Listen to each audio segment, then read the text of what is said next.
Hi everybody, I'm Caleb, and today, actually for this whole week, I've been kind of like reading Judges a little bit. I'm on Judges 13 or 14 right now, and basically, if you haven't read Judges or anything around Judges, Judges is a follow-up to Genesis, Exodus, Leviticus, Numbers, Deuteronomy, all of those, basically following Israel through making it to the promised land, getting to the promised land, falling away from the promised land, then going back to it.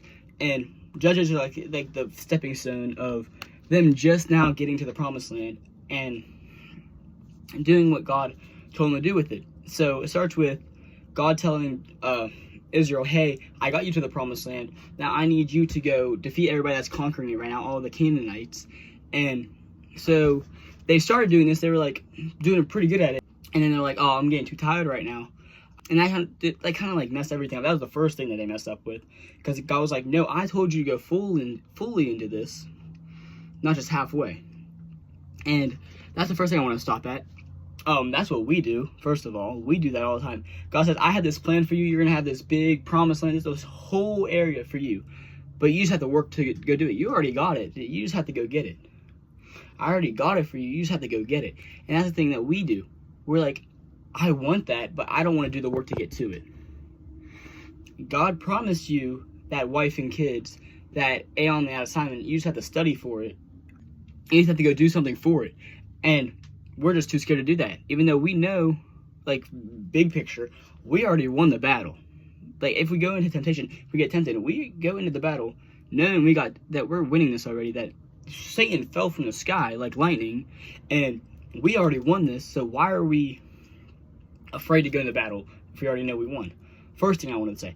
Okay, and then back into it. So God was like, okay, since you don't want to do this, I'm going to punish you. They punished him, and this starts a cycle of what Judges is about. So Israel, it's like this big loop right here. So they worship God.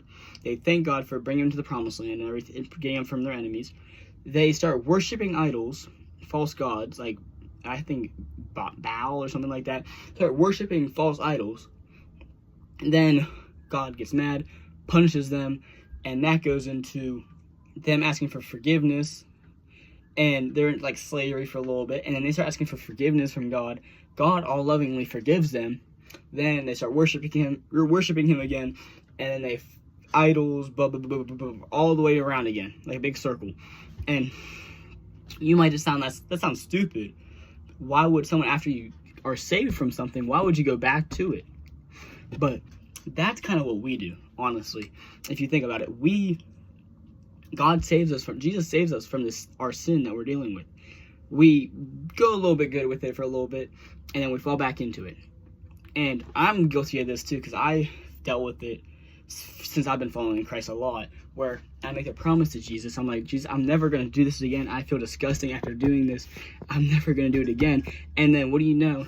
I fall into it again, and I feel even worse afterwards, because I was like, I made that promise to God and I didn't keep hold of it. But if we remember, and so what good about history? History is here so we don't redo it. Go back into what Israel did, and they probably wouldn't fall into it if they remembered what they did before.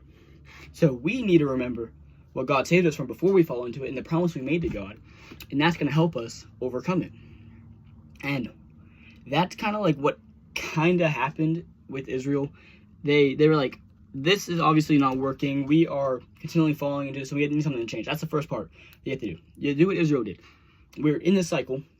They're like, something needs to change. So something did change. Instead of going from judges, they went from kings.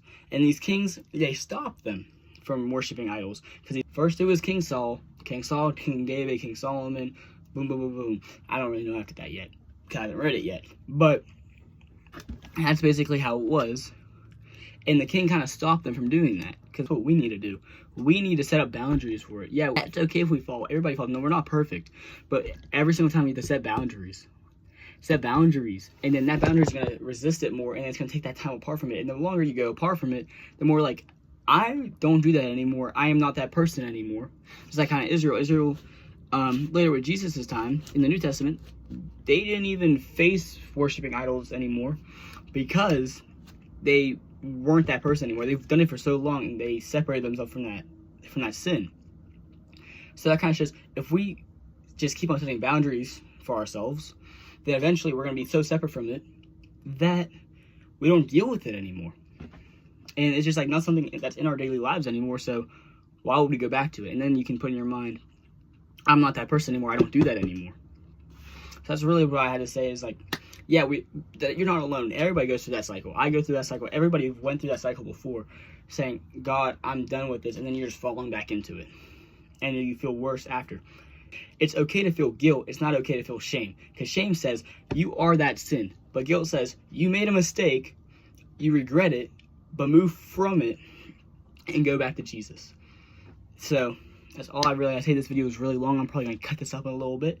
But thank you guys. I love you. See you guys another. Jesus loves you guys. Bye.